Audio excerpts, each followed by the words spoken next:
you be fired for sharing your political beliefs at work? In most cases, the answer is yes, but there are three important exceptions.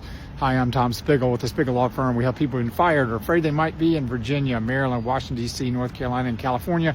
We represent federal workers nationwide. Most of us who are in private sector jobs, we don't have First Amendment protections for our speech. So an employer can legally, in many instances, fire you for what you say.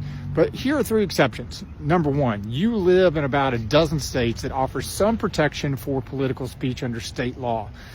However, many of these states limit that protection to speech outside of work or political activities outside of work. So you should double check your state law.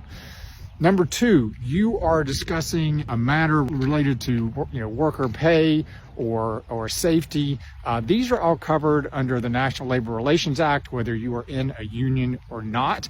It's called concerted activity. If you were speaking up on behalf of yourself and other employees about workplace conditions, that can be protected under the National Labor Relations Act.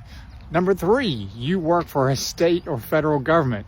Most public sector workers have some First Amendment protections for speech at work, but it's not unlimited. It's not the same kind of protection you have if you were out, giving a speech on a street corner. For instance, if you're disrupting the workplace, the government still can discipline you if it is related to political speech. So you have to be a little careful there, but you do have more protections if you're a public sector worker than if you are in the private sector for things that you say at work.